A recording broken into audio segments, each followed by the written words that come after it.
Universal Studios can be described using many different words. Underwhelming, mediocre, maybe even bad. We'll get into more of that later. But with Islands of Adventure right next to Universal Studios, it just pales in comparison. And while there are some great rides here, there are also some big misses. So with 10 noteworthy rides in the park, let's get right into it.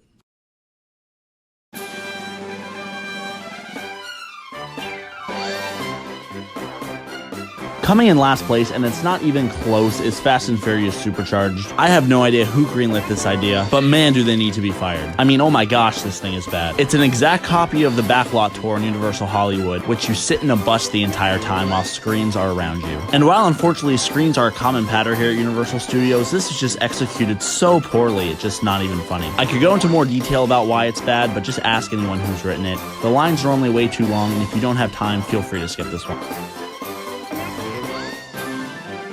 I'm gonna get hate for putting this low, but number 9 is gonna be Despicable Me, Minion, Mayhem. This ride used to be pretty good as it used to have 3D, but they've recently taken away the 3D goggles and now it's something more than a glorified movie theater.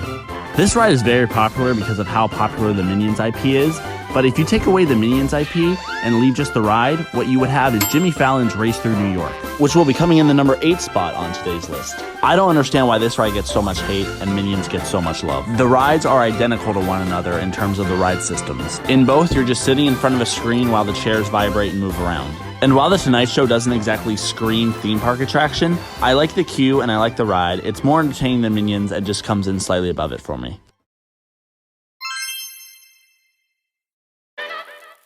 Coming in at number 7, we're gonna have Simpsons The Ride. Yet another ride with screens as the main attraction. The Simpson ride offers something that the previous 3 do not, with that being nauseousness after you are done. Vomiting aside, this one is more immersive than the previous 3, as the ride screen and ride vehicles are more realistic, making it feel like you're actually on a roller coaster. However, with the high amount of people that do get sick on this ride, maybe it is a little bit too realistic. The queue is always a good time, and the surrounding Simpson land is one of my favorite in both of the parks. Coming in at number 6 is going to be Men in Black Alien Attack. On this ride, you will be equipped with fake laser guns and you'll be able to shoot at alien targets throughout the game. This ride is limited because it is not a roller coaster or an entertaining dark ride, but an arcade-style shooter, which typically means it has lower wait times throughout the day. If you're into the arcade-style shooters, I do think that this is one of the better ones out there, as it's leaps and bounds ahead of Buzz Lightyear's Astro Blasters and Toy Story Mania. This is a refreshing change of pace from the typical screen ride seen at Universal Studios, and is always good for a few minutes of fun.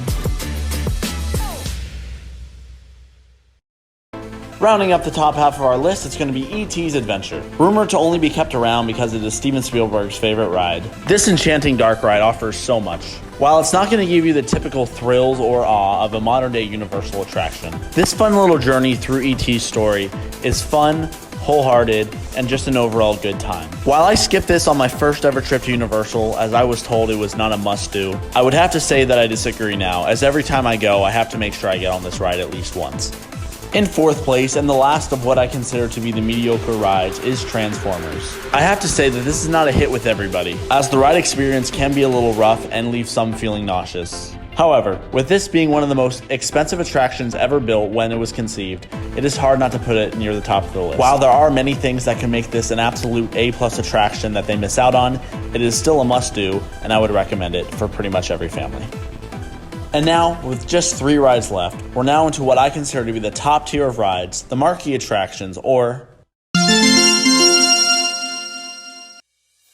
In 3rd place is going to be the Hollywood Rip Ride Rocket at the front of the park. While this coaster doesn't have as much theming as some of the other rides, it makes up for it by being a great roller coaster and just a fun time overall. Plus, with a banging soundtrack, it's hard to find someone who doesn't enjoy this, with the exception being Kevin Hart. But for any coaster enthusiast, or really any family, this is a great coaster for the highest of thrill seekers and for a kid who might be ready for their first big roller coaster. It's always a big thumbs up for me, which is what you should be giving to this video if you're still watching. Our runner-up is going to be the classic Revenge of the Mummy, a spectacular indoor roller coaster with great theming and great thrills. This is one of those rides that really doesn't go that fast, but because it's inside and because it's dark, makes it feel like you're going 100 miles an hour. I'll be honest, I guess this is based off some movie from a long time ago. I'm still not sure which one it is, as I've still yet to watch it, but the ride is fantastic and I'll go on it every single time I'm at the park. Since this ride is completely indoors and you cannot see any of it from the outside, this ride wins the award for my favorite ride to trick your 7-year-old into going onto. You can tell him it's just like the ET ride, and then when you're flying backwards and he's mad at you, it doesn't matter because he's already on the coaster. But you're the one who paid, so it doesn't even matter what he thinks. But coming in at number 1 and my pick for my favorite ride at Universal Studios is Harry Potter and the Escape from Gringotts. What is no doubt the crown jewel of the Universal Studios park, this ride does a great job of incorporating the best from every other ride in the park.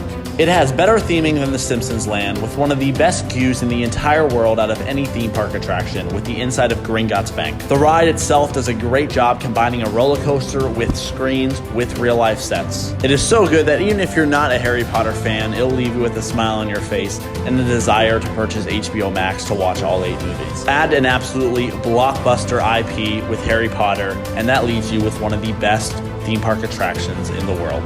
That's the end of the video, guys. Thank you so much for watching. If you enjoyed this, make sure to check out my review for Islands of Adventure theme park, which I consider to be a much better park than this. As always, please leave a like and subscribe, as these videos take a super long time to make and I would greatly appreciate it. Let me know in the comments what your favorite rides at Universal Studios are, and I'll see you guys in the next one.